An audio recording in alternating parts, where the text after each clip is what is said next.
Hi, I'm Ryan Szymanski, curator for Battleship New Jersey Museum and Memorial.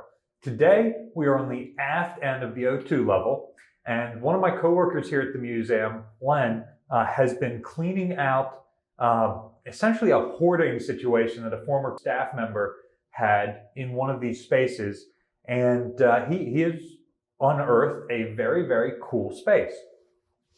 So, the area where I am standing during World War II would have been outside.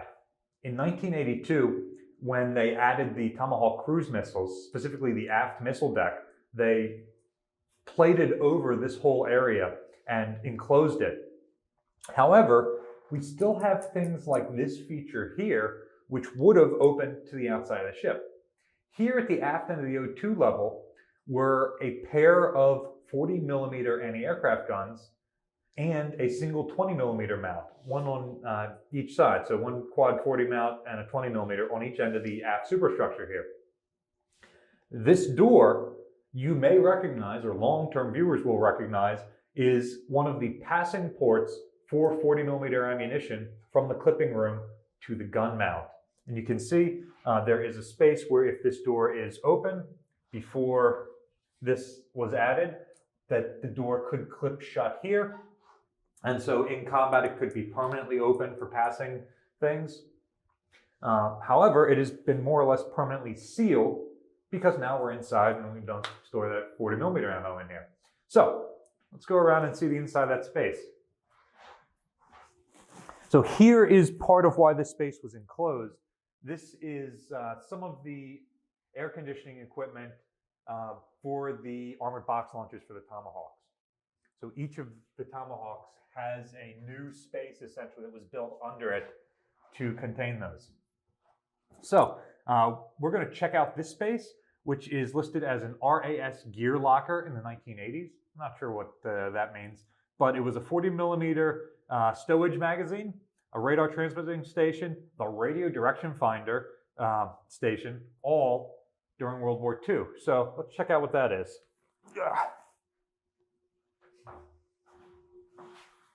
So first, we've got a relatively small space right inside the door, and there are mounting points on the deck where there, yep, here they are in the overhead. There were likely shelves stowed in here, which is almost certainly 40mm ammunition.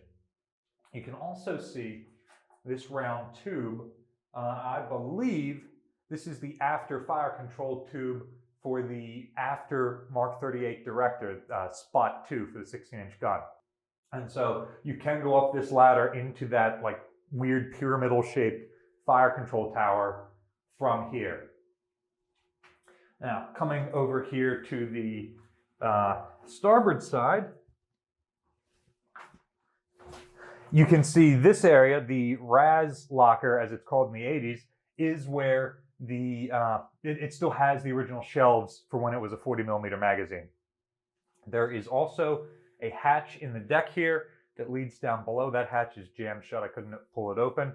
And you can see where the amount of wiring for radars and things in here has been drastically cut off and capped. So these two spaces are clearly where the ammunition was stored. Let's keep going around.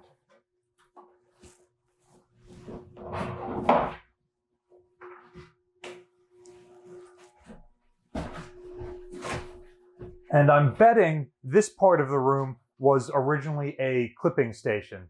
So you can see it's much more open. They're not storing ammo in here. But this is probably where they're taking the ammo out of cans and putting it into the 4-round clips before they pass it out this door. Like, remember the square door we just saw? That would be leading to the exterior, right where that 40mm gun is. You can also see the base of the fire control tower here jigging aft. All of the wiring is duplicated.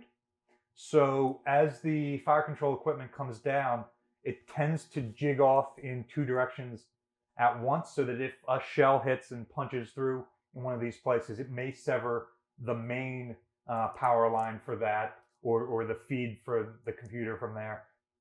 But there is an alternative way, also armored, going on the other side of the ship or the other end of the ship, that will prevent the whole system from being taken out.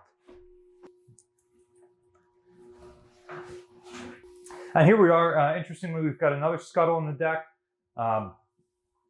This one is also sealed shut.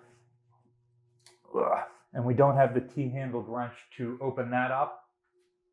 So again, this is likely we've got the door here, so likely used as a clipping room to go out. You saw that this was also an auxiliary radar room. Again, redundancy.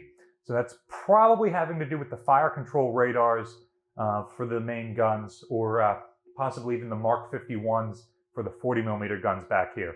Actually, that makes more sense because we do still have the radars on the Mark 37 and the Mark 38 Director. So if this was the radar room for them, that should still be here. So I'm betting Mark 51 Directors. I also saw that it was the radio direction finder room. And I'm not sure where that was added later. Ha! Look at this. The old government standard issue pencil sharpener. Those things never break. So clearly at some point in the 80s, somebody, probably Bosun's Mate Second Class Larson, turned this into his office. And it's a good office. It's got good climate control because it's a former magazine space. So you can see the heater plumbed into the ship's steam supply in return. And you can see that we've got air conditioning venting here. So it's probably a good place not to be bothered.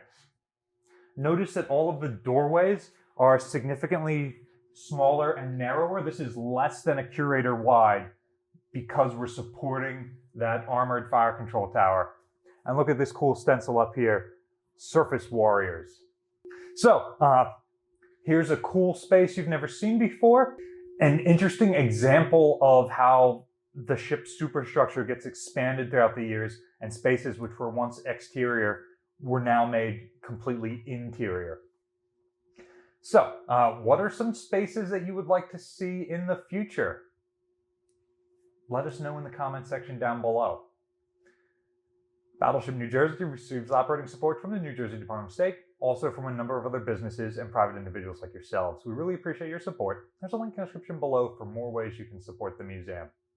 You can also support us by liking, sharing, and subscribing so more people find out about the museum and our channel. Thanks for watching.